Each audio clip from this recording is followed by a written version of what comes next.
Good evening. I now call this meeting to order. Please join me in the Pledge of Allegiance. I pledge allegiance to the flag of the United States of America, and to the republic for which it stands, one nation, under God, indivisible, with liberty and justice for all. Hoorah. That's right.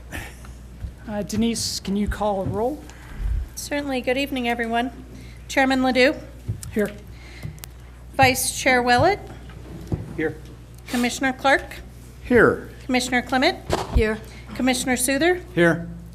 Commissioner Smith, Here. Commissioner Maleko, Here. Councilmember Rep. Maloney. Here. Thank you. I now ask for approval of minutes from the November 21, 2024 regular meeting. Mr. Chairman, I'd like to make a motion to approve the minutes from our last meeting in November.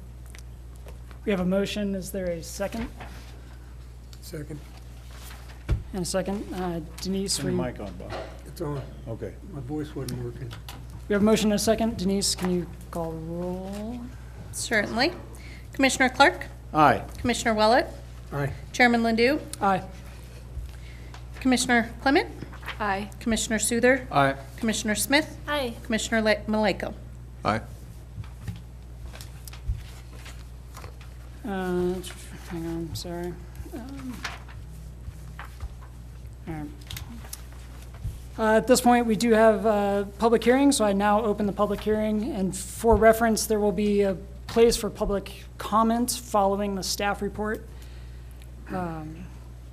So we have opened the public hearing. The provisions of the municipal code, and in particular, Title 17 thereof, the subdivision regulations, and the comprehensive plan of the City of Canyon City are incorporated into the record of the hearing as set forth verbatim. May we have a staff report from the city planner?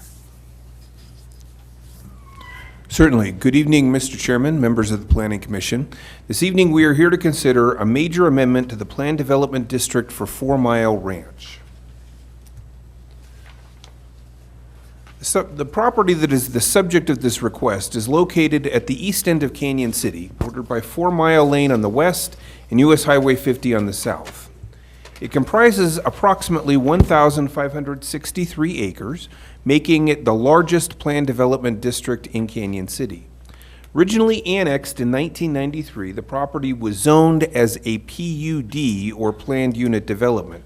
This is a type of zoning where you have an overlay on top of some sort of a code-defined Euclidean zone district, and this overlay allows the individual standards for lot configurations, minimum lot sizes, setbacks, height limitations, and uses.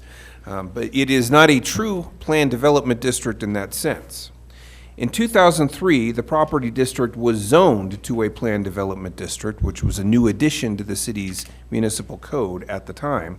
This is a true form of customized zoning in that it does not rely on any code-defined zone district to define use types, permitted uses, and other traditional zoning regulations. It is comprised of a development map, or specifically development plan, and a development guide, which is the written regulations associated with all of the internal land use areas identified on the development plan.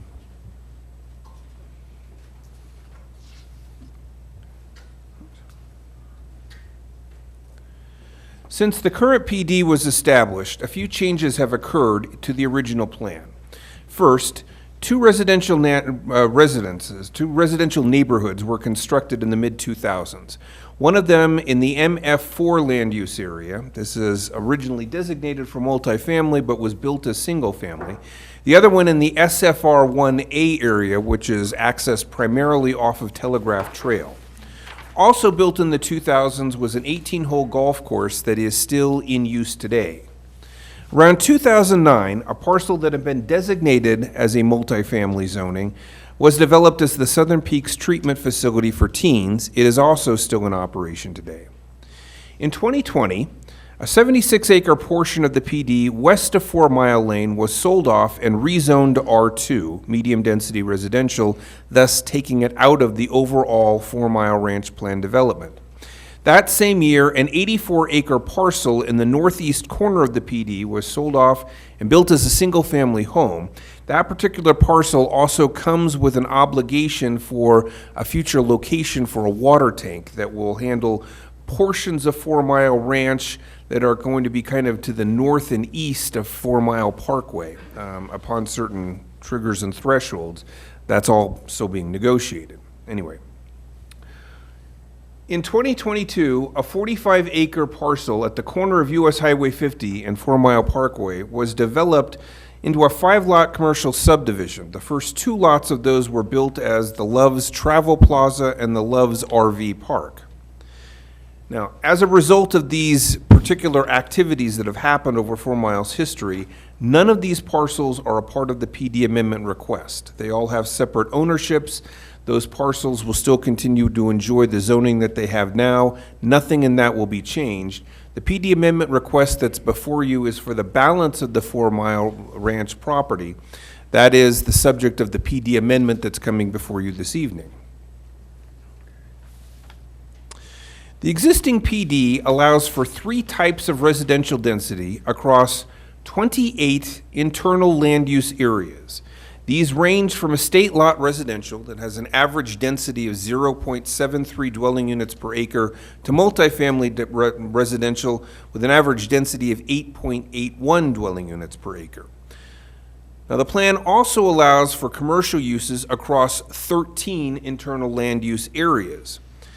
The total commercial area within 4 Mile Ranch is approximately 178.5 acres, but it should be noted that although the commercial area was intended on the plan to be tailored to be specific in purpose at each location where a commercial land use area was located, the development guide only contained 1 set of commercial regulations. So, for example, what we have, if you look at the plan, in the middle of the plan you will see Planning Area C2, which is identified as Village Center, Retail, Office, and Conference Center. If you go to the development guide, you will note that it does not list a conference center as a use that's permitted in commercial areas, which means you have a situation where one of your internal land use areas specifically identifies that it will have a conference center, and development regulations in the development guide that don't allow a conference center. This is major objection number 1 that staff has had with 4 Mile Ranch for many years now. Also included are 6 areas for either active park space or public dedication, such as schools or other public functions. This active use recreation area also includes the entirety of the 18-hole golf course as well. Finally, 527.9 acres of natural open space is shown on the plan. Now, it should be noted that some of these open space areas actually allow for a number of residential dwelling units. In my years in planning, one thing was made very clear to me very early on. When you identify an area as natural open space, it's to be preserved. It is passive use. It is view corridors, it is wildlife migration corridors. You can put trails in there, you can have natural drainage ways that happen through there, but you don't build structures in natural open space, and you certainly don't build residences. I don't know how this got approved the way it did in 2003, but it's another objection that staff has to the way 4 Mile Ranch is presently constituted as a development plan and guide.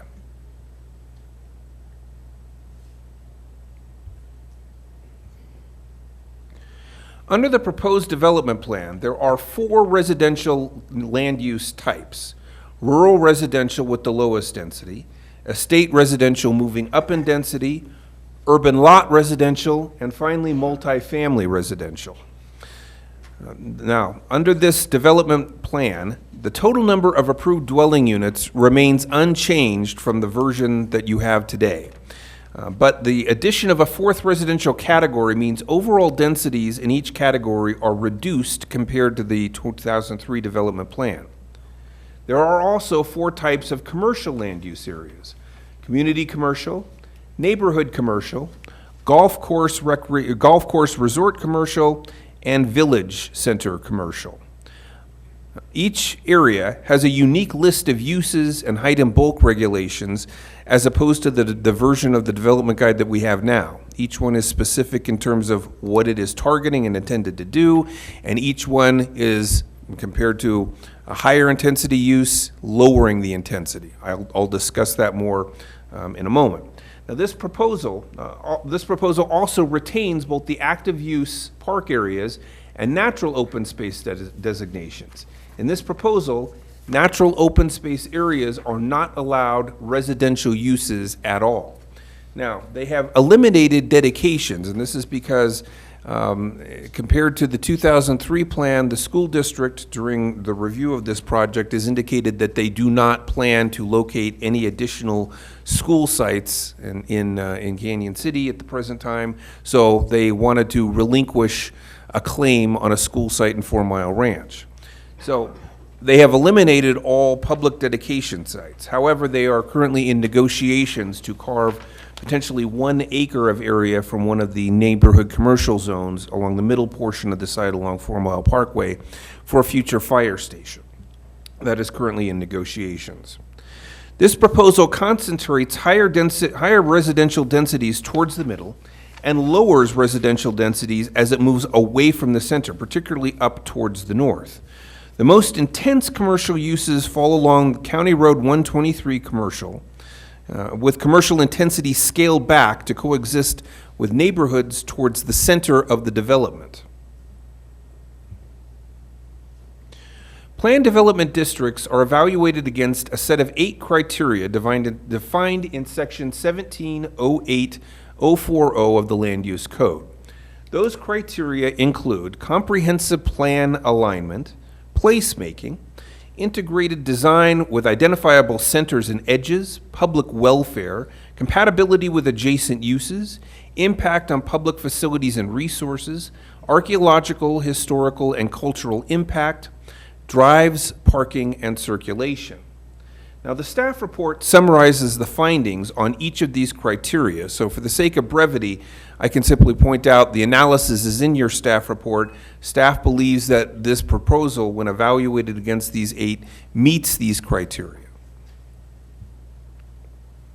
Now, zoning, in this case a major amendment to a planned development district, is the beginning of the development process. 4 Mile Ranch will still be required to proceed through subdivision filings for each of the internal land use areas and site plans for all non-residential districts.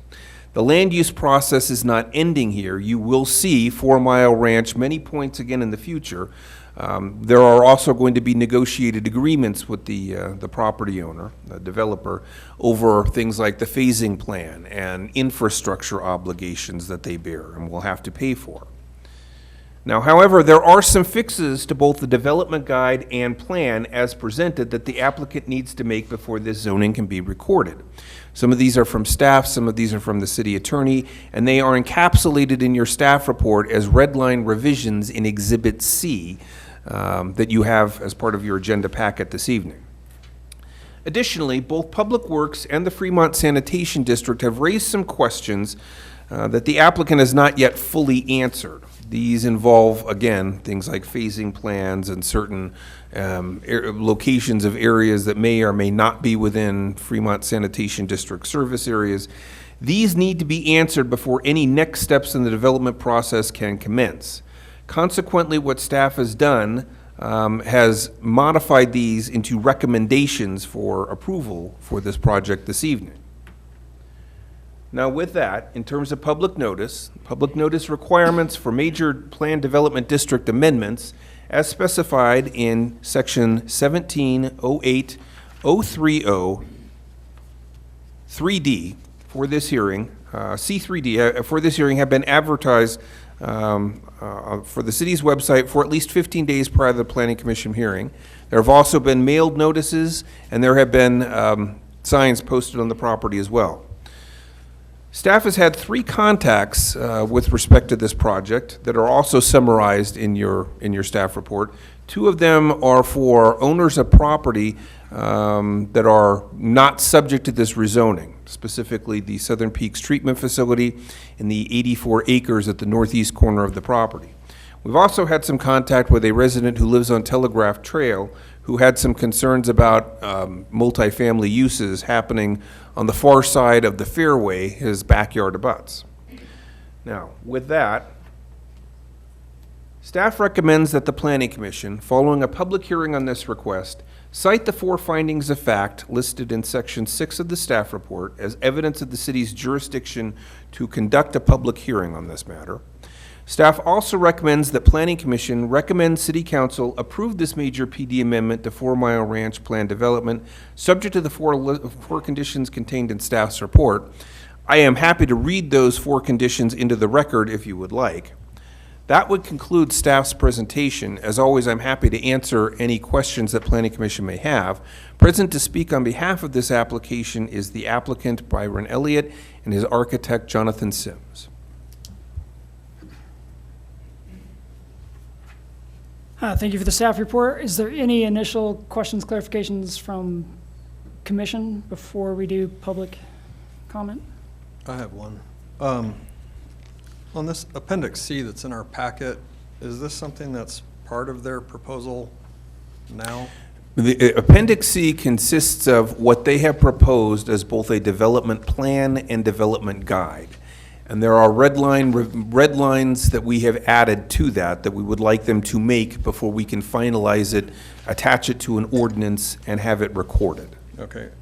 In the Appendix C that I have in my packet, there's a lot of references to the city municipal code that was prior to our current Unified Development Code. Yeah. So is that resolved somewhere? So if they reference Title 17, it automatically means the Unified Development Code. To the extent that we've got concerns with the way they have phrased it, the red line revisions should be addressing that. Okay. Again, this has been reviewed by the city attorney, and a lot of the red lines that are in here are the city attorney's red line corrections.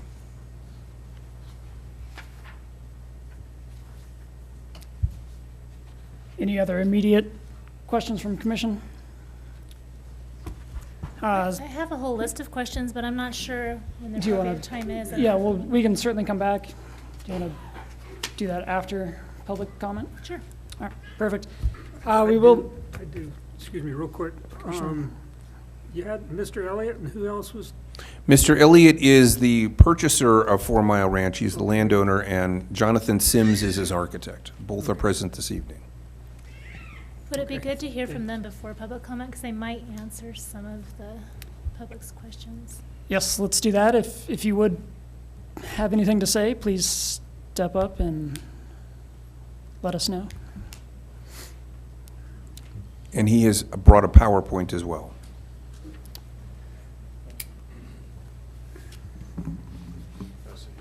Certainly.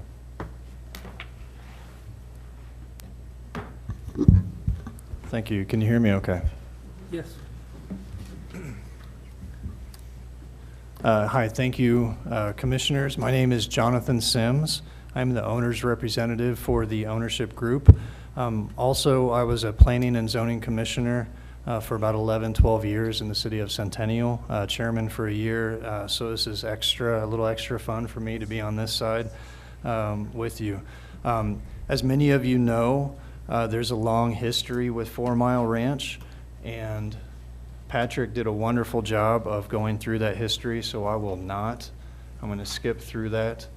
But in summary, you can see it here.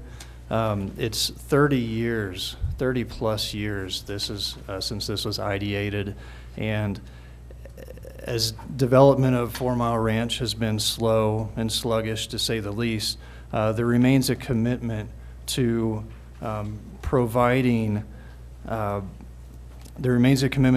more attainable housing and more housing for all ages, especially our older population. The city's comprehensive plans continue to articulate the need as evidenced by the current Picture Cannon City 2040 City Comprehensive Plan. Here are a few pertinent excerpts from this guiding document. Lack of existing housing inventory is an issue. Issues with attraction and retention of talent. Employees and teachers, lack of attainable, affordable housing is an issue again. We need to offer a diverse mix of housing types and price points. The 4 Mile Ranch area is the most significant opportunity for new residential growth in Cannon City. Residents and stakeholders identified a need for senior housing with the growing retiree population. Complete the housing developments in the Dawson and 4 Mile Ranch subdivisions, promote the development of a 4 Mile Ranch as of a 55-plus active community. Again, 4 Mile Ranch is key to growth, and this is very clear in the comprehensive plan. The new ownership took control in October of 2023. We spent the past year on reconnaissance and better understanding the whats, the whens, the whos, the hows, and the whys. We reviewed each of the previous PDD guides, reports, agreements, surveys, maps, and more. There is a lot. We also contracted an update to the feasibility analysis and market study. A lot has changed since the last one, 20 years ago, and these studies have helped us better understand how to position 4 Mile Ranch for success. Big picture, we are not reinventing the wheel. We are simply fine-tuning what is there now. A good way to describe 4 Mile Ranch is similar to your left hand. At the bottom of the hand are the community-oriented commercial properties. Tucked into the middle of the palm are multifamily properties with more neighborhood-focused commercial. Then single-family residential extends out into the fingers and thumb. The further you go up the fingers, the hillier it gets. The feasibility analysis told us we need to be more efficient with the resources and funding and bring more attainable housing to the market sooner. So how do we do this? Big picture, we are shifting some, not all, residential densities southward, bringing more residential rooftops closer to existing infrastructure. Not extending so much into the fingers, into the hills, because frankly, doing so, it's very expensive and further strains the utility services, especially water. This causes us to be more efficient with land, providing more small, detached and attached single-family homes to the market sooner. We still have many large lot, single-family residential neighborhoods, but now we have more market-appropriate and attainable housing with this PD amendment. So back to tonight's PD amendment. Here's a quick high-level summary of what is staying the same and what is changing. Some key foundations of change, key foundations that are staying the same. We have the same overall arrangement of parcels and uses, just like the left hand, commercial down to the bottom, multifamily in the middle, neighborhood commercial in the middle of the palm, and then it extends to single-family residential. We have the same roadways, same locations for circulation, but there's a slight extension of John Wayne Loop down to County Road 123. As Patrick mentioned, we have the same overall density, maximum 2706 resident units. We have the same commitments to providing a range of housing opportunities, new commercial and new community amenities, new entertainment offerings, enhanced recreation for all age living. Some improvements, some updates that we are making with this PD amendment.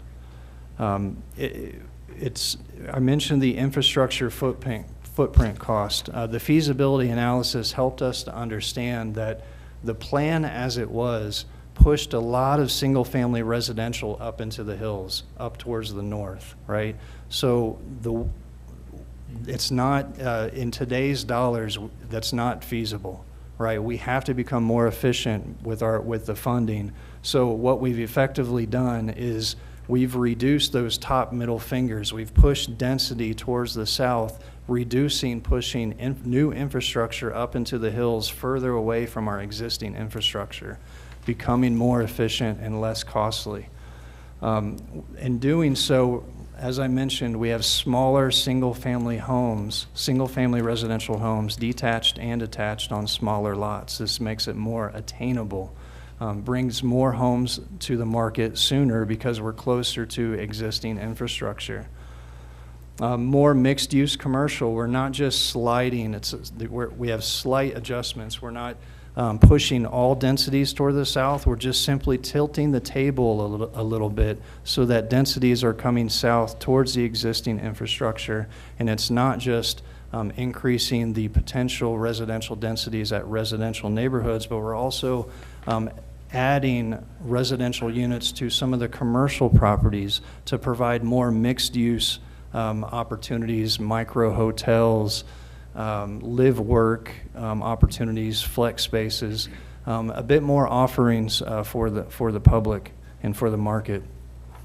We're not just focused on, and also we're adding more hiking and biking trails. We're not just focused on just housing, but we're focused on accessibility and universal design. Did you know that only 1% to 2% of homes in this country are wheelchair accessible? We're focused on healthy and affordable living for all ages and all abilities. We're also looking at income generation, intergenerational wealth. It's not just moving densities to boost residential neighborhoods, but also the commercial areas as well. So next is water. I mentioned how with the PD amendment, we are reducing the water infrastructure footprint and pushing less water up hills and away from water sources, but we've been doing even more than that. Many of you know the golf course uses a lot of water, and it's hard to see on the screen, but there's some golf course holes that all of the golf course holes we studied at depth to see where we could become more efficient, reduce turf grass, reduce irrigation. It's a little hard to see on the screen. So every hole and every practice area we've been studying, we've updated irrigation pumps. We've dialed in the fertilizer and nutrient applications, and we continue to study opportunities to bring raw renewable water from 4 Mile Creek and nearby ditches, even well water. Good news is that between 2023 and 24, the golf course irrigation water use dropped by approximately 28% with these measures that we've identified. And we continue to search for raw renewable water that we can offset, but we're doing everything we can in the meantime. As we continue to discuss this PD amendment, please understand that nothing in here is set in stone. We are open ears, and we have open ears. This is only on paper now, and we can make updates. These 4 pillars for successful living are found in the city's comprehensive plans, and they form the plan for 4 Mile Ranch. And with that, I just want to say thank you, commissioners, for this time, this opportunity. Thank you to the residents that came out tonight, and thank you to city staff. With that, I'm happy to answer any questions, and Byron Elliott is here as well, if you'd like to make any comments. Are there any questions from commissioners for Mr. Sims, Mr. Elliott? I have one question. Can you throw a map back up there? You mentioned John Wayne Loop. The street names aren't really clear on this. Where is John Wayne Loop that you modified it? So right now, John Wayne Loop really hasn't been built. The only portion of it that exists, if you follow Cowboy Way to its terminus, there's sort of a hammerhead intersection there. That portion of the hammerhead is John Wayne Loop. It is intended to continue sort of northerly and reconnect back up with 4 Mile Parkway. Okay. Thank you. I have a question. Just curiosity, when you say attainable housing and affordable housing, that means different things to different people. What do the current development owners consider to be attainable? What dollar amount are you going to need for some of the? That's a great question. It's not one specific dollar amount or one percentage identified relative to AMI, but it's a range of housing. It's important to provide for 50% AMI, 80%, 100%, and even more above AMI. So we do not have any specific yet targeted values, but only the approach of providing a range of opportunities to across that income spectrum. Thank you. In reference to that, I just wanted to bring up something that Rick Harmon had written in his report, which I'm going to just read that. He says, Canyon City has a need for additional affordable housing. There have been conversations between the developers and city staff and council regarding possible transfer or dedication of properties for such a purpose. It'd be helpful to solidify this, particularly considering previous and continuing water service agreement negotiation conducted with city council and water district staff. It would also be beneficial, if possible, to enumerate an affordable housing goal, which could then assist with obtaining state and other housing funding. It's easier to receive funding for projects that are supported by documented needs and goals. When I read that, I thought that's just something I wanted to ask tonight. Thank you for that. I think that's perfect. That's as we continue to evolve and hone in on affordable housing opportunities, it's good to get it more solidified. We have partitioned the 4 Mile Lane, the thumb on the 4 Mile Ranch footprint, 4 Mile Lane, future neighborhoods. We have partitioned those as anticipated affordable housing. We've been talking to city staff about how we can help, how we can find funding for affordable housing. As many of you probably know, affordable housing requires subsidies, often low-income housing tax credits, higher densities, in order to get what you need for the market. So we're very encouraged and happy to continue those discussions to identify specific measures, specific quantities and values. So yeah, we're encouraged by that. Thank you.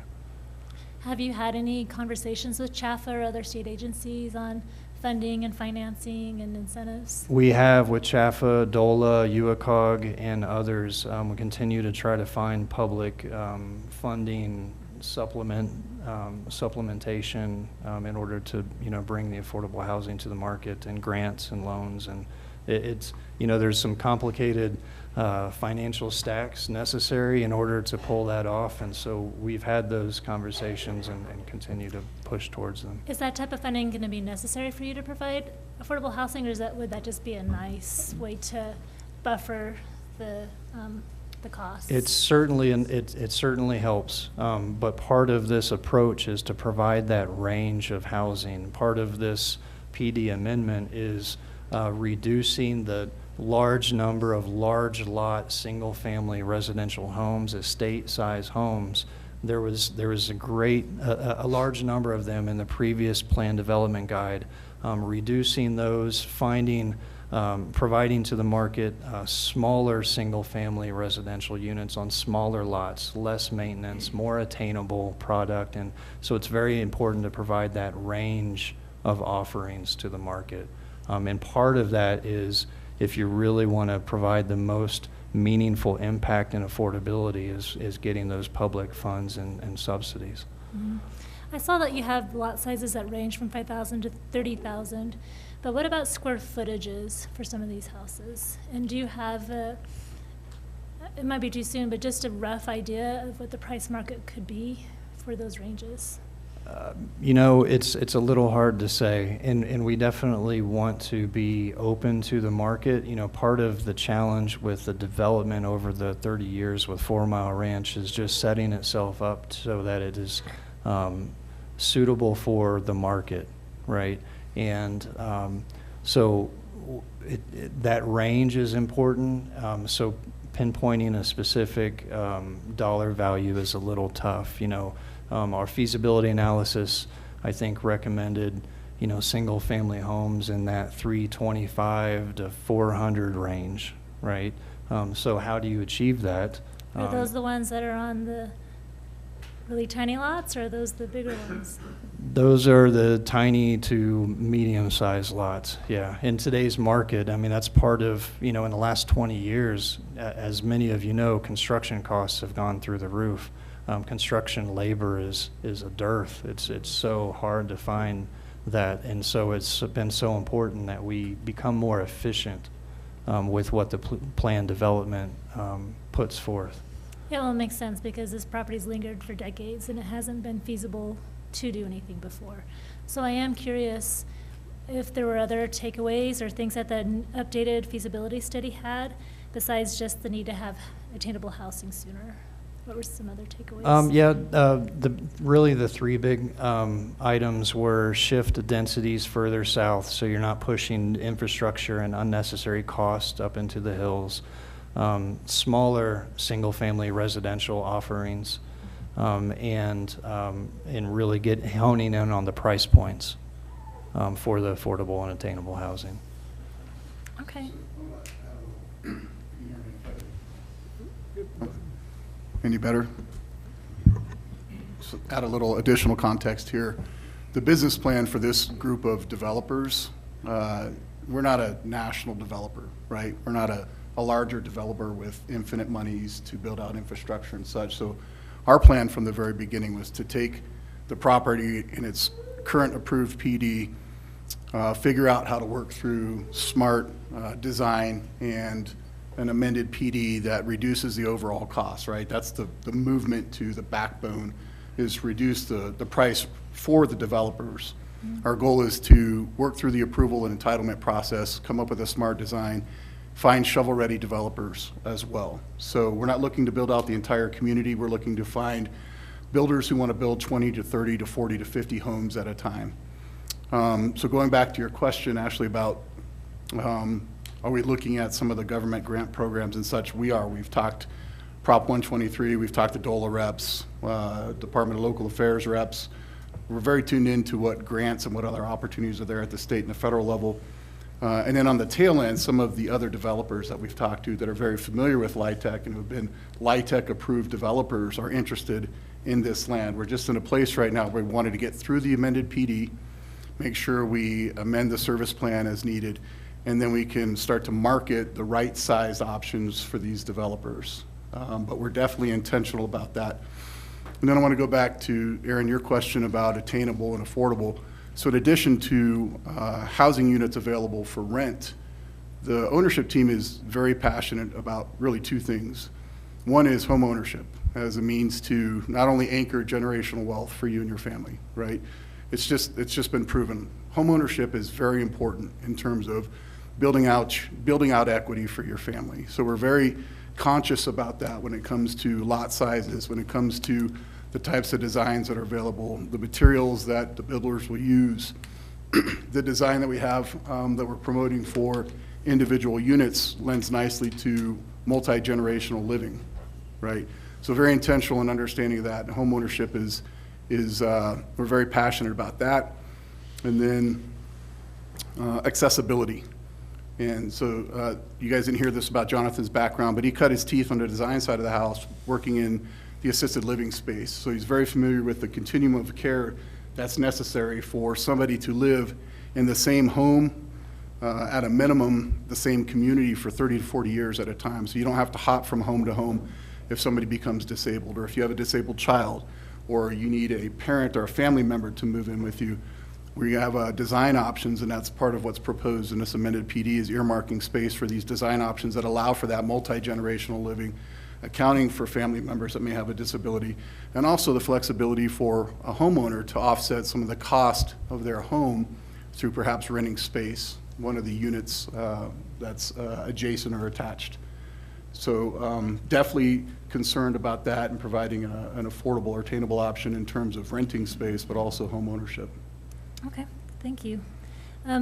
Also, congratulations on reducing the golf course's water usage by 28%. I know that's really huge for that business. But I was also curious, in the report, it talked about the water rights would not be possible for probably ditches, but you're thinking about maybe collecting for ditches or digging wells or whatever. How far are you in the investigation of that feasibility of that happening for the golf course? We've been exploring it for at least a year, trying to find opportunities to tap into ditches, tap into the creek. There's a lot of challenges there with water rights, even with ditch water and being able to retain it for a period of time. It needs to continue to flow. We've been working with adjacent property owners to try to find opportunities to bring to transverse water across over to our property. It's an ongoing process. I think we have probably 4 or 5 different leads and potentials that we continue to pursue, but it's not an easy nut to crack, but we are steadfast in our attempts to get there. Would you say that the likelihood of, like the past conversations of getting these water ditch rights, the likelihood of this happening would be about the same? I mean, it sounds I like think the likelihood of, with 4 Mile Ranch's ownership, with limited ditch rights, there's others around, other neighbors around that have water rights opportunities and shares that may be available. So it's exploring those opportunities. So if we're reaching out to more community members and having more conversations about the need and how it benefits the community at large, then it opens up our opportunities and increases our potential. Okay. In some of the needs, the water department said they needed a water model, and also see that there'll be a need for a new water tank. And how far are you in being able to obtain more finite details for those needs? Thank you. We just had a wonderful call with our water modeler. We have employed the same water modeler that the city has employed for their water model. And so it took a little bit of time for them to be able to put their attention towards 4 Mile Ranch, but they have over the last couple months. And so they've made significant progress on the water model. They're helping us to understand, yes, the water tank is going to need to be installed at some point. When is that exactly relative to the development around? So really getting into the engineering details, quantities and pressures, et cetera, has been really great with the water modeling support that we've had. They've been great because they're very keyed in on the city's water model, the needs, the available pressures, the challenges, the opportunities. So we are hopeful they're going to finish up their modeling here in the next few weeks.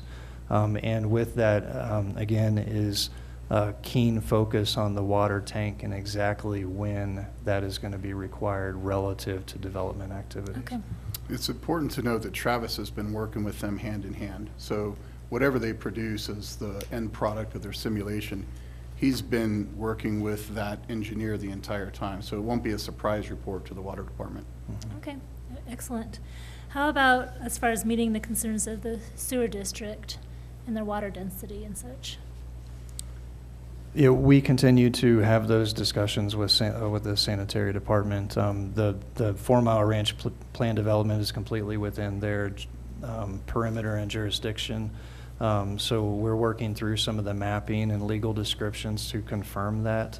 But I would really need our engineer expertise to give you a bit more detail as to those specifics for sanitation. So I'm not prepared to answer that here. Or I guess maybe a better question is, are you actively pursuing addressing those? Yes, concerns? absolutely. Yeah, we have ongoing discussions with the sanitation department Okay. to address their needs. I have a curious question too, and maybe some in the audience might be curious about the same thing, about the neighborhood commercial. And I see in your chart some of the possibilities, but I'd like to know a little bit more about what you're envisioning and what you see that would, how that provides an asset to your plants, but also an asset to the neighborhood itself. Yeah, it's that more neighborhood-focused commercial, so retail that's focused towards, community daily goods and needs. Walkability is very important. Lower scale commercial. The plan development has been very well intentioned to push larger scale commercial towards the south, away from the residential neighborhoods. So very intentionally, as you go northward, up closer towards residential neighborhoods, it's that smaller scale, more daily activity, daily use type of commercial. And I hesitate to give too many specifics as to what could and should be built. We are looking at, some professional offices, medical offices, at small scale, lower scale that could fit into that central Palm area. We believe that there's, with the senior living opportunities, and just the community at large, there's some opportunity to support on the medical and professional offices side with 4 Mile Ranch. So we're exploring that into the neighborhood commercials zone. So it's not so commercial, but it's also providing some work opportunities as well within walkable distances. Thank you.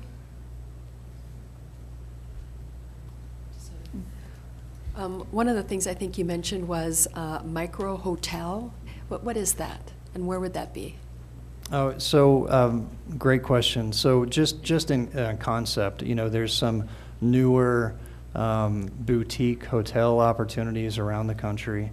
I can think of, I was in Austin, Texas not too long ago, and there was some interesting boutique hotels. There's actually one in Colorado Springs, Byron. I don't remember the name of it, but we went there recently. The Kinship Landing is an example.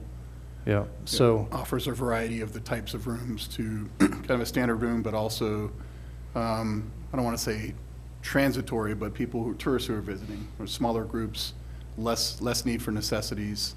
Got a bunk bed and I got a locker. But there's maybe an eatery on site or nearby. more of that experiential type of stay, as opposed to, it's a lot like with multifamily.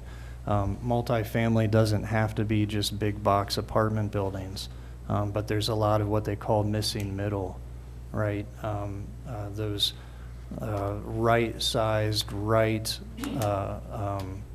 amenities, right experiences are a bit more smaller and boutique and community-focused than regionally focused. And I believe you also mentioned that there would be bike trails and hiking trails. And so would you say that the new plan has more green space or less green space or the same green space as what it currently has? I would say it has about the same amount of green space, but we've started to work with FAR, and Chairman Ledoux's been helping with just helping us to understand what the opportunities are. And really, we want to lean into and leverage that natural open space as much as we can to provide a range of hiking and biking experiences. And knowing that we're going to have older populations and all ages, we want to have, it's very important that we provide that range, and it's not just high intensity vertical climbs, but there's low and slow opportunities as well. So there's such a wonderful recreation outdoor amenity in the area that we really are excited to work with FAR to continue to build that out. And then also we're very interested in connecting the hiking and biking trails with 4 Mile Ranch with the city. Getting over down to the highway and getting over into town, also going north. We're exploring opportunities to connect our trails northward to get towards Oil Well Flats and the BLM lands. So this isn't an recreation, mountain biking, hiking island, but it's connected into the larger whole. And I think I heard you say that there would be no schools in this PDD, is that correct? At this time, we did meet with the school superintendent, and to understand, what the need and interest is. And as we understand it, with population challenges and school population challenges, that there's not at this time the interest for a new school in 4 Mile Ranch. So at this time, there is not. Thank you. Should there become a need, is there kind of some set aside where you might be able to do that? Absolutely. The same locations that were previously allocated and identified, we anticipate those to be available for many years into the future. And so we would certainly be, we have a lot of land, so there's a lot of room to be able to work in a school, or, who knows what's going to come around in 5, 10, or 15 years, and we have the room to be able to accommodate it. And that at the time, if we would, I think that might be a major subdivision or a plan development adjustment to the PD to bring the school back into the fold. Okay. But we're certainly welcome to that. Okay, I don't know which one of you guys is better to answer, so jump in and let me know. This 4 Mile's been going on for 20-plus years, right? And we've had quite a bit to go through, but if I understand my reading for the last few days, that this is a new ownership group, relatively new ownership group? Okay. I kind of have a pointed question in that regard. What sets you guys apart from the other guys, the previous people? And there's a follow-on question to that. Are we going to be waiting another 20-some years before anything gets done? And there's another follow-on question, and they're all related. Is that, do you guys have, I'm sure you guys have spitballed this somewhere along the lines, what kind of, in a perfect world, if you will, what kind of timeline are you guys looking at? I mean, before, let's say all this through the city, you guys, no bumps in the road, everything goes through. What kind of timeline are you looking at to kind of start getting somebody? I mean, if you got, like you were speaking earlier, Mr. Elliott, about, you've spoken to some developers and stuff, from smaller developers to some larger ones. What kind of timeline are we looking at before somebody starts putting shovels in the dirt? Sure, those are great questions. I'll take this, and then you can supplement where I have a shortfall. So your first question is, how does the current group distinguish from the previous developers? The first thing is we have people who have experience in this area. So I'm one of 8 principals in the ownership group. We have a handful of passive investors who have put money towards this effort, but I've been a landowner developer here in Fremont County for 7 years now, ranging in size from single-family homes to a couple of the downtown properties here, a couple of downtown properties in Florence. And so unlike the previous owner, who is a hedge fund located in Toronto, Canada, Right. with maybe one person on ground, I'm here in town at least twice a week. So that's important to note. I understand which belly buttons to push if I need an answer for something from the city staff. We have an appreciation for Canyon City, not just as a commodity, but how to intentionally grow or help grow or be part of that growth. One of my other partners here, TJ Lyle, he grew up in Pueblo. He's very familiar with the area. His brother actually lives here in town. So I think the fact that we have boots on ground and we're invested in more than just this as a commodity, we're here to participate in the growth of Canyon City, because we see the vision. We think we share the same vision that Rick talks about, and that's in the strategic plan, and we participate in that. So we're very excited in that sense. The other thing is the business plan. So like I said, we're not large-scale developers, so we're not here to build out the entire 4 Mile Ranch. Right. At the end of the day, principals on our team will participate in what I call the takeout. So we will develop part of that through a different effort. This first effort is literally to buy the property, go through the approvals and entitlement, work with the city and see what resources are there between the developer, the city, the state, the federal government, what grants are available, right? to take advantage of those opportunities. That's our business plan, and then find those shovel-ready developers who are ready to build. In terms of timeline and, shovel hits the dirt. Ideal world. So, Yeah. I'm going to give you a typical legal, it depends, right? Part of it depends on, we're going through the current water modeling to determine what exactly we can build now without this decision point of putting up another water tower.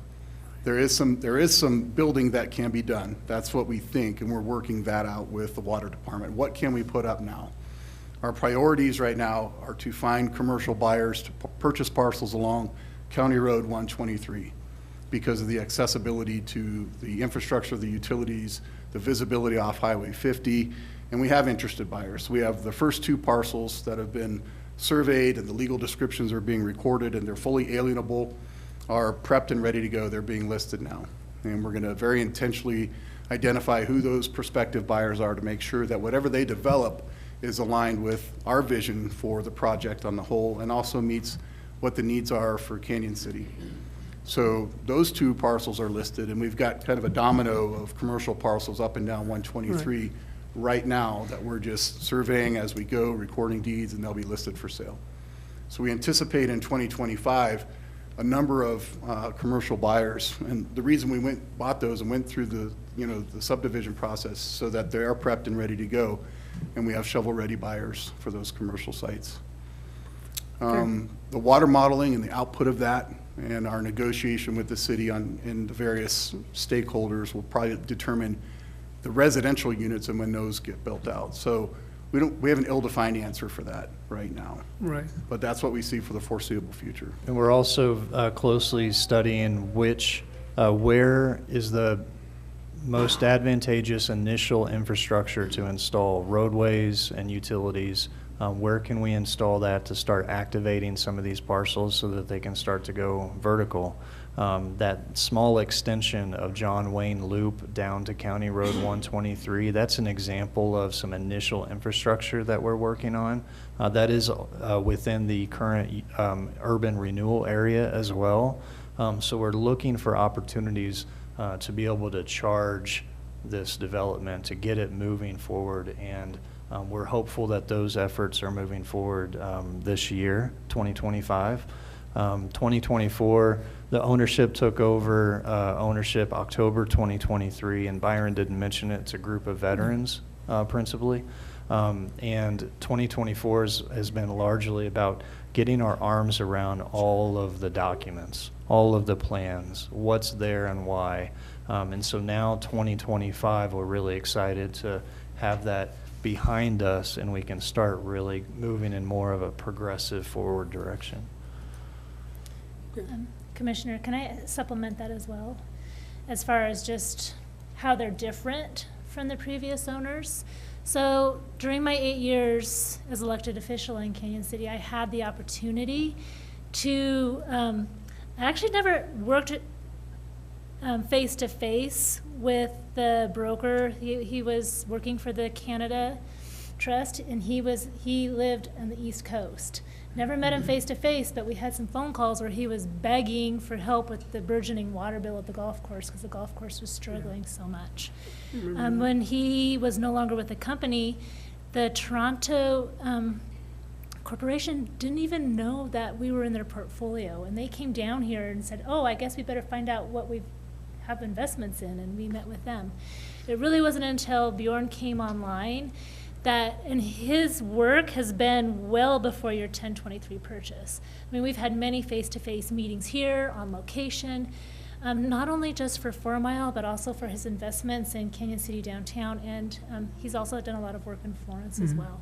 And so you've been very available, and I've been able to see and witness firsthand your dedication and your persistence and drive for success, and something that can actually be feasible to do. And that's part of why I appreciate seeing his 28% deduction of water usage, because that's also another measure of proving of your dedication, of making the changes that are necessary to do something that will be successful. I appreciate that. Thank you very much. I am going to take an opportunity to highlight Jack Zubak, our superintendent is back here in the back. He is the one who's largely responsible for that. So all we do is get on phone calls with Jack, and he makes it happen. So he's done as much organically, I think, as we can, and we continue to try to do that, reduce that every day. But thank you for that. Thank you. Any other commissioner questions before we go public?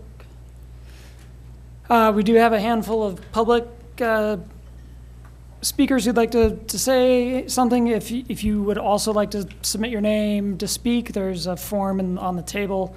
Please fill that out and work it up towards Denise there. The first person we do have is Paul King. If you can come to this podium, and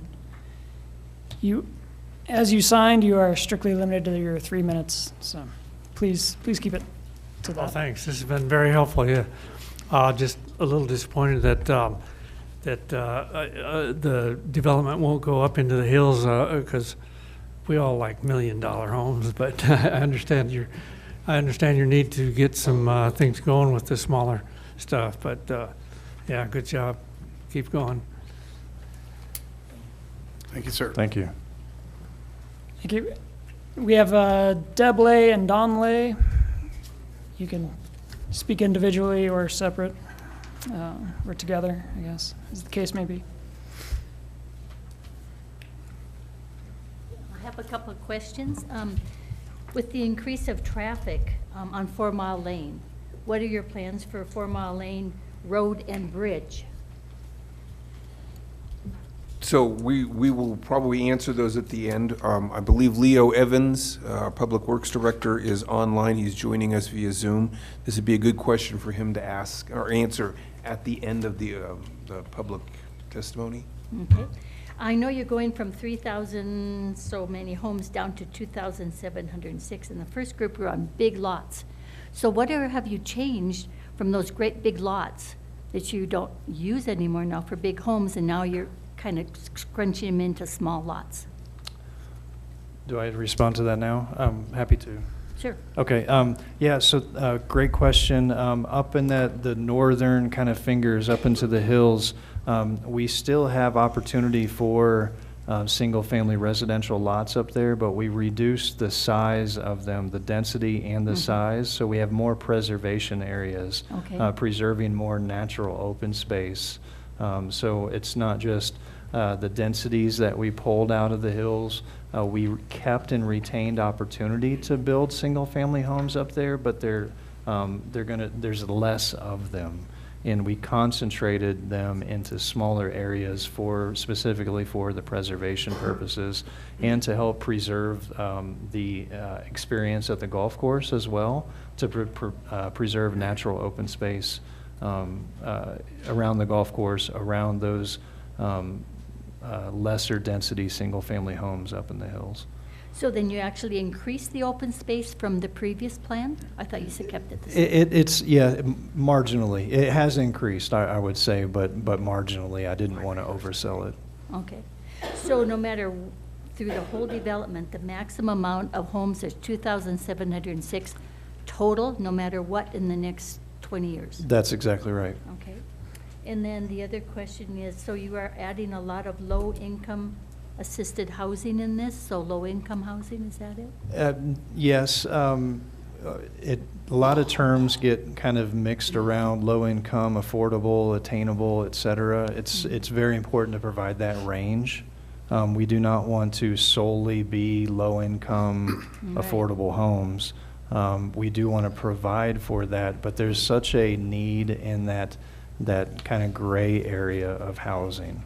Between the high end and then the low income, there's a lot of need in between there. So we do not have any specific quantities on low income and affordable, but that's what we continue to work towards.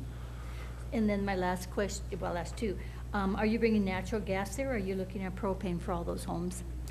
We do have natural gas in the area, and it depends on the location and the cost-benefit analysis for running the gas.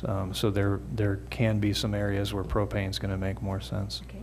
And then we do live on 4 Mile Creek, and you're mentioning access water from there. What are you talking about? We're exploring all options for raw and renewable water sources to help offset the golf course irrigation. So with the creek and with the ditches, if there's any way we can pull off some of that water to help offset the golf course irrigation, then that's something that we're interested in, and it's kind of a win-win for everyone if we can do that. But the logistics are a challenge. Yeah, because what would happen to 4 Mile Creek then if you're pulling water out of 4 Mile Creek? It would be similar to like a ditch diverts some of the water. It wouldn't be the creek itself would be rerouted to provide water into the 4 Mile Ranch, but if we're able to, it would be a small portion or a small share in the same manner that a ditch is pulled off to the side of the creek to serve for irrigation purposes. And then it goes back into the creek? Exactly right, so there's a continuous flow. Okay. Red light? All right, was Don Lay, were you covered there? Perfect. Lee Waltney? I'm scared of red lights, so let's be careful up here. My name is Lee Gwaltney. I live on Telegraph Trail, midway down Fairway number 2. I've been through the development guide, I've highlighted it, and I've got more questions that I could possibly ask in 3 minutes. So I'm going to try to run through areas that I've identified, and then perhaps y'all can come back and address them. There's 4 specific areas that I want to address. Parcels MF5, 6, and 7, which are on the southern side of the fairway in the tee boxes. Special and metro districts, homeowner associations, and something that there's a little detail on, and that is the type of structures you're going to be building. On page 10 of the development guide, it states age restriction is contemplated for MF5 to provide for senior-focused community. Will this be senior-based? Are we talking about independent, dependent, or convalescent housing? All 3 parcels, what type of structures are you anticipating for them? The height, I assume the 4-story, and you want to go from 55 to 60 feet.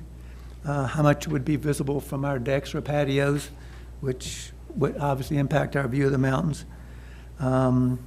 Solar panels can be approved. They could provide or create an issue where we have large glare in the afternoons. There's 3 berms along that fairway. Are they going to be disturbed in any way, or will they remain intact? How close will the buildings in 5, 6, and 7 come to those berms? Moving on to special and metro districts. How many are there now? How many will there be in total? If there's multiple, how many who will oversee these and monitor how much is being assessed? Homeowners associations, is there one per neighborhood anticipated? We received an architectural standard and guidelines for SFR 1A, which is now ER1. Is that same one going to apply to all neighborhoods, or will each neighborhood develop their own? Who will oversee the operation of the multiple homeowner HOAs to ensure consistent standards and guidelines, and that there's uniform enforcement so we don't end up with cars on blocks, that kind of things. Paragraph 23 talks about prefabricated homes as being one of the possible acceptable housing in each residential parcel. A manufactured home, and that prefabricated homes are 2 types, manufactured and modular. A manufactured home, if constructed before June of 2076, was a mobile home. It's now considered a manufactured home.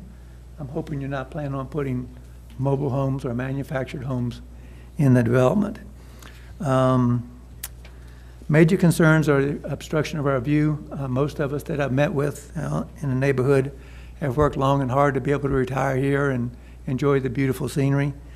We're concerned with the smaller and more cost-effective homes, how that might impact our property values and the increases in taxes that might come about as a result of these districts and homeowner associations.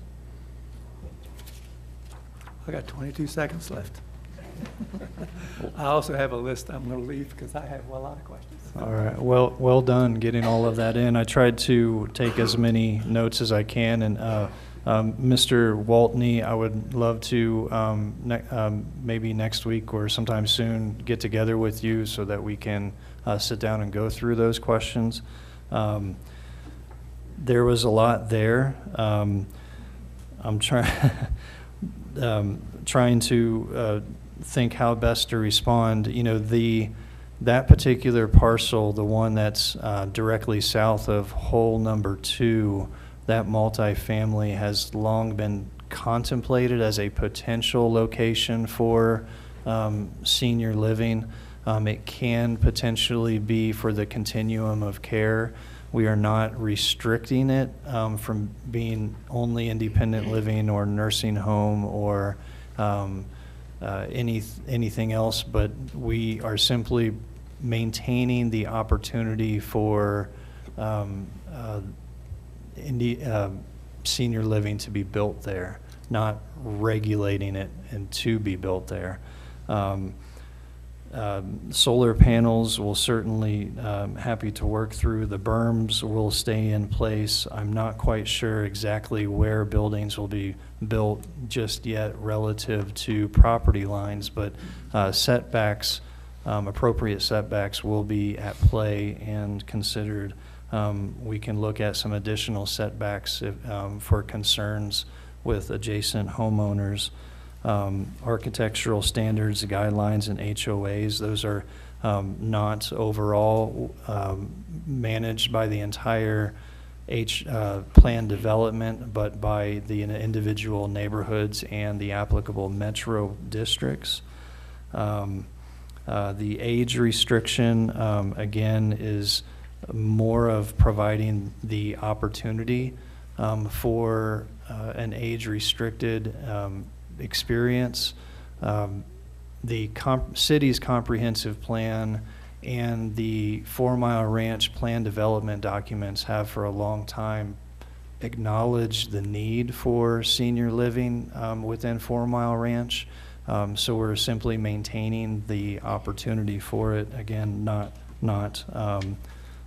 mandating it in any kind of way. Happy to talk to Mr. Waltney as well about heights of buildings and potentials to make sure that his concerns are addressed. I'm sure I know I missed some things in there, but HOAs was one of them. With respect to HOAs, the city does not oversee or regulate homeowners associations. To the extent that they're going to be created, that's something the developer typically does. And in most cases, when they do, it's because there are some facilities within a neighborhood that the homeowners in common are going to be owning and maintaining and having to purchase insurance for. So the homeowners association is the conduit to which that happens. I am unaware of any active homeowners associations in either of the two neighborhoods in 4 Mile Ranch right now. So I live in 4 Mile Ranch. I've certainly never paid homeowners association dues in the time I've lived there. So I do not know of any homeowner associations that are currently in existence. But to the extent that you're going to have architectural regulations for residential structures, it's typically going to be an architectural control committee that an HOA will form that'll look at those. That's not something that the city will typically do. With respect to things like modular homes and manufactured homes, in our zone districts as defined in Title 17, those are specific types of residential structures. In this PD, they are not listed, which means they're not permitted, either manufactured or modular homes within this PD in any residential district. Are you looking more like the prefabricated homes that are in Gold Canyon neighborhood, perhaps? Do you see that, Patrick? Those would be a As far as type of visualization. I think, modular home, or maybe a high-end manufactured home. Right now, as written, this code would not allow it within 4 Mile Ranch. which code? Your development guide would not allow it. Okay. Either modular or manufactured homes. They are not permitted in 4 Mile Ranch under this guide proposal. I thought we included that in the PD amendment. Because there's I some, think- because there's something in your plan about free prep, like built off-site and brought in, right? Yeah, That's there- different. Yes, just with construction costs over the years and ever since the Great Recession, the amount of construction talent is, like I said, at a dearth. I mean, it's really hard to come by. So there's been a number of advancements in the quality and offerings for prefabricated and modular homes. So there's some really wonderful opportunities out there that we do want to open ourselves up to for the potential to be at 4 Mile Ranch. It could be added, but according to the lists on page 14, modular homes are not any kind of a use allowed in 4 Mile Ranch right now. May I? If you look at page 23, it says modular, pre-manufactured, and prefabricated homes is acceptable in each residential parcel. And that's on page 23 of the development guide. Is that something that needs to be resolved before passing the PDD? You know, I think it would be good to have it resolved. We did put that as a potential. We do want to be open to prefab and modular homes. There's a lot of, you can provide homes at a lower cost if you're not having to do site built stick construction. So there's opportunities there to provide more attainable product and higher quality standards as well when these units are built in a factory and not out in the weather and the elements. So there's advantages to it. So there is a provision in here in section 5 on page 21, a section called design. It begins talking about additional planning provisions in paragraph B, and it talks about the fact that home and housing construction, it talks about modular, pre-manufactured, and prefabricated homes and housing is acceptable with each residential parcel with necessary building department approval. And we can move that over to the land use tables as well, or just to make sure that it's more clear and not buried in a paragraph somewhere. But yeah, we explicitly wanted to make sure that that potential was there. Patrick, is it true that, I mean, tonight we're just approving the zoning, but when the area is ready to be developed, then potentially it would come back to the Planning Commission? I'm thinking about the gentleman's concern about the height of the building. Like, there would be another conversation that we would have later that would talk about the height of the building. So yes, when it comes to subdivision, yes, that will come back to Planning Commission and Council for approvals as well. I made this point during my presentation. This is not the end of the process. This is the beginning. 4 Mile Ranch will be an ongoing project for many years. But Patrick, the zoning document is setting height and bulk limits. It though. is setting height and bulk limits, yes.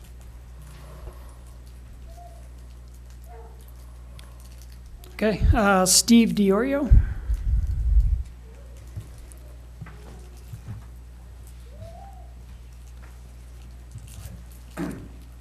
Hi, I'm just, my name's Steve. I live there, excuse me, 471 4 Mile Lane. And I was wondering if you guys know about how much flooding goes on out there. Right where your subdivision is going, it floods down through there. And every year, 2 or 3 times a year, it runs across the road, floods through our fields. And I just want to know what's going to go on with that. Thank you for mentioning that. I will bring, I'd love to know exact location where that's occurring. Right because there we, where your, let me see. Your ULR4 and ULR5. Okay, wonderful, thank you. That's That and all the way up on your URL8 and URL7. Oh, All that okay. floods in there. And it floods on the east side of 4 Mile Lane, and it starts to floods on the spill west over? side. Oh, and then over to, on the west, on the west Yeah, it side? comes all the way over there. Okay, thank And you. it does a lot of flooding. It floods there 2 or 3 times a year. We have a drainage consultant with our engineering team that is looking at all of the drainage associated with the plan development, and so that is important to know. I can't speak exactly to what the drainage plans are in that area, only that they are, our engineering team is focusing on controlling the drainage with the development efforts. Because, yeah, that, and what's it gonna do to our taxes on the other side? Because we've got, most of us on the other side's got acreage. So is that gonna raise our taxes to where we can't afford to live out there anymore? Yeah, I don't know the answer to that, sir. But thank you. Okay, street uses, are we gonna get curb and gutter out there? At some point, I believe that is part of the plan, and we were working with Public Works and the city to understand exactly when those thresholds will be met to have those installed. Okay, and I am on the Wofford Ditch out there, and I've been up there on the creek for over 30 years. And I'll guarantee you, you don't have enough water coming down that to divert water over to your golf course. Yeah, we've been walking that ditch as well and just trying to understand what the options are, and we agree it's a challenge. Yeah, because you got good years and bad years. Last year was a good year. I haven't seen that kind of water come down, but they was draining the reservoir up above us. So that's where we was getting most of the water at. Otherwise, we're down to just, we have to fight to get water down through there. So, Thank you. thank you. Thank you. Next speaker, Jane Hodges. You've answered everything I ever could. Perfect. Michael Mitz. Michael Mitz? Yes. Okay. I've got a couple of questions, and this is all more Metro District 1 centered. Okay.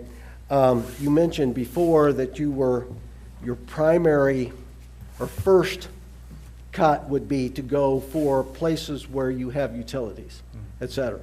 So that would be the lower development of what's there now. So there is, it's set up in the maps for another 32 houses there in that immediate area. My assumption would be that may be one of your first impacted locations. Okay, so, and then along with that is right around that whole crescent there to the west and the south, there are multifamily housing units there. There are 543 units on Metro District 1, all right along there, and then right below where Metro District 1 ends, which is right on the very south end of Cowboy Way, there's going to be another 250 units. So that is almost 800 units within 2,000 feet of the people that live there.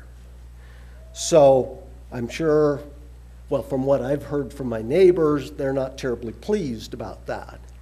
But what I would be more interested in is when that might happen. So I am on the board for Metro District 1. I am their newest board member. And so I will try to represent the people in that area. If people in that area would like to discuss this, bring up their concerns, I can get that from them and work that with you guys.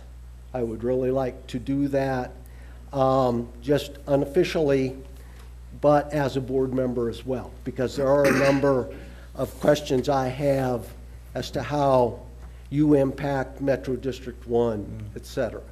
Now, I don't know if you guys have been through all of that or not, but on our side, we don't seem to have approached that yet. So I just wanted to go ahead and get together with you guys, make sure you're aware of me being there. I've got a card with my contact information for you. Great. And just let you know that we're, from what we've heard, assuming at least those 32 houses may happen relatively quickly. Now, is that like 2 years out?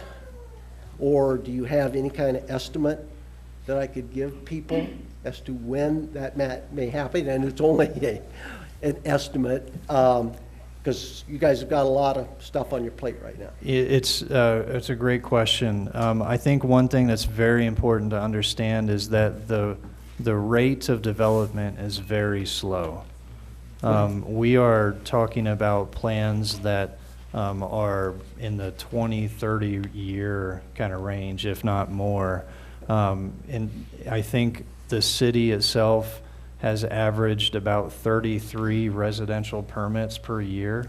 Okay. You know, so, Okay. and multifamily hasn't really been built very much in the city. So we are optimistic, but cautiously optimistic at the rate of development that this is going to occur, because the pace just has not been out there. We're hoping to Right. tease it forward and to provide more housing sooner, but realistically, it's a very slow Right. rollout. And that's So what I've been trying to tell potentially in the people. next couple of years, but I mean, you can just see just in the last 30 years, only about 6 to 7% of the entire PD has been built. Yeah. Right, so it's slow, and with Metro District 1, we have been having many conversations as to being sensitive to the residents that are there now, the bonds that have already been in place, not wanting to further burden the Metro District as little as possible, and as we move forward. So we're working areas around Metro District 1, understanding some of those sensitivities. So I appreciate you bringing that up, and I'd love to get a card and have further conversations. Okay. One real quick last thing. There was some comments made about an HOA there. There is an existing HOA there that was created in 2007. It went delinquent in 2010.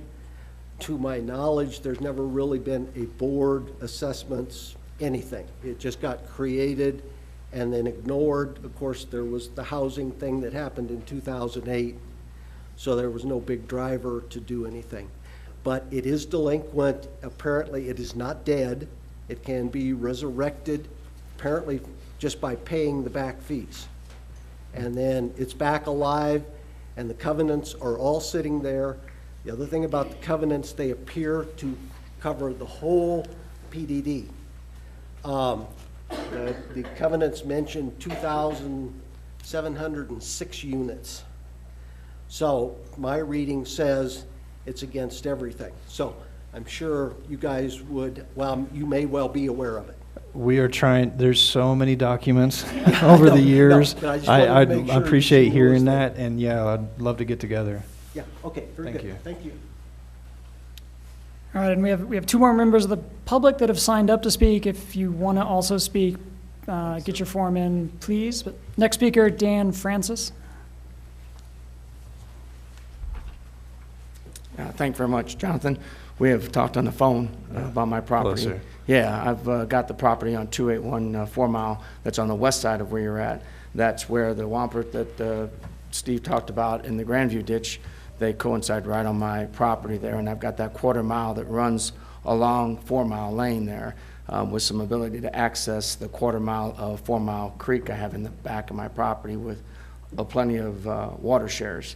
And so, we've talked, but I just kind of wanted to let the board know that I'd be open to talking with you about some of that, and have to discuss with the ditch share company or the ditch shares, how that works. But there is an option there. Love to get with you on the property over there. I know we can also solve what Steve was talking about with the overflow of the water there. I join up to that 9 or 10 acres we discussed that's across the road right there. Yeah. I do have one question though, and it's hard to see by the stuff. You're not planning on coming over those hills on that west side. You're planning on staying on the east side of that, correct? East side of It- 4 Mile Lane. Yeah, east side of 4 Mile Lane. So if you came down 4 Mile Lane and you past the storage units there, or I shouldn't say storage, you come past, his name's Steve too, which is the junkyard there. Yep. If you hook a right there, that's your property. You got a gate there. And then that's where the ditch comes in, just on Steve's side, doesn't hit yours.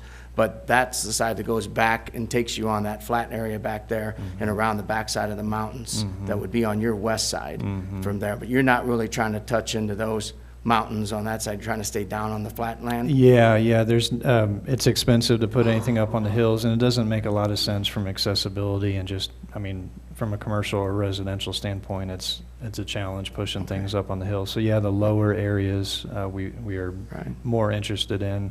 That particular area has some development challenges in and of itself. Right. But if we were to do anything, it would be on the lower, more flatter Because I think areas. that's and I would want something with the city with taxes on that, because a lot of us over there, myself, have cattle, horses, another piece of property I own right there. He's got some other livestock. I know most of the people all the way down 4 Mile do. So whatever we can do to help that west side of 4 Mile would be great, and to keep the taxes without having that. And definitely don't want a bunch of houses up there and them start hollering that, you know, my cow's mooing in the morning, or my cattle or my horses were out riding and they don't like the dust or something crazy. So, no, but anyway, be happy to meet with you. I know we've exchanged numbers, so anytime you need to communicate, if you wanted to meet on the property, happy to do that. And that same offer goes to the board as well, if you wanted to see where that tied in at, so that we can maybe facilitate the golf course or whatever other development, if we can, that works right for everybody.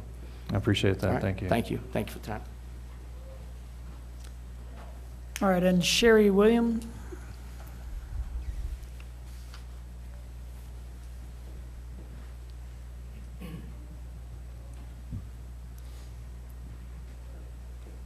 Hi, my concern is preserving the natural beauty and the diversity of life in the area. If you can see that, that is a beautiful view. I'm concerned about this being ruined.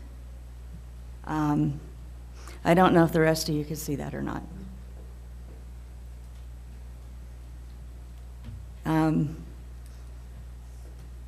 So we have the spiders that migrate through. We've got the deer. We have the pink snakes. I'm concerned about the diversity being preserved. So what do you have planned for? Really, there's been, the plan development has now, with the plan development, a large amount of natural open space that we're retaining. Is this one of them? Yes, I believe so. I hope so. Yes. We really were very intentional about maintaining natural open space and even increasing, adding preservation areas. There's recreational areas as well. Yeah, we were very intentful about maintaining those, adding to them where we can, and as Patrick had mentioned, natural open space is intentionally undevelopable. Right. Okay, thank you very much. Thank you. Okay, are there any additional comments or questions prior to closing the public hearing? Chairman Ledoux, it's been skirted around a little bit and talked a little bit about metro districts. I believe it was Mr. Waltney's, one of his questions about how many metro districts and things like that. Jonathan, would you mind going into a little bit about the metro districts and, you know, kind of how they fit into all of this? Yeah, happy to. So the current plan development is divided into 4 separate metro districts. Those metro districts are state statute authorized, and they are intended to provide a mechanism for infrastructure to be built and maintained for neighborhoods and development growth. Of the 4 metro districts, only Metro District number 1 has had construction and has, well, I take that back, Metro District 4 has Loves, but Metro District 1 has the 2 neighborhoods and the Southwest Regional Facility. And so Metro District 1 is the only district that has issued any debt and has any bonds associated with it. The other 3 metro districts, we are working with our Metro District attorney and land use attorney to understand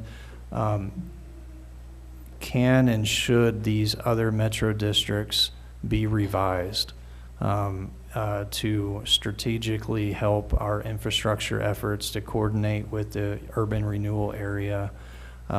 So we are currently looking at those 3 other metro districts that have no debt, have no bonding, haven't had any activity to move them, to look for some right sizing and repositioning of them. They might turn into a few more metro districts. We're looking at partitioning them to help serve the infrastructure phasing. Right now, it's a little bit disjointed. So we're looking at some efficiencies and some strategic updates there. Thank you. Last call for public comment. Having no additional forums, I now close the public hearing. Are there any further discussions from the commission? I have one more question.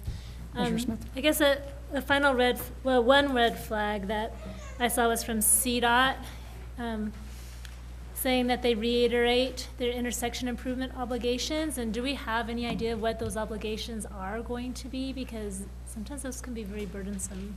And definitely don't want any surprises there. So there was a memo from CDOT in one of the exhibit attachments that actually spelled out the improvements. And that all of those mesh with the traffic study that the applicant submitted. So these are not unknowns, and they are going to be tied into a future master development agreement for the property. Thank you. Wasn't that the extension of what Love's did, though? I mean, to put it in a nutshell, it pretty much just extends what Love's had to do at the very beginning of Highway 50 and whatever that lane is. So, some of it pertains to that, some of it pertains to the intersection of 4 Mile Lane and Highway 50 as well. Right, okay.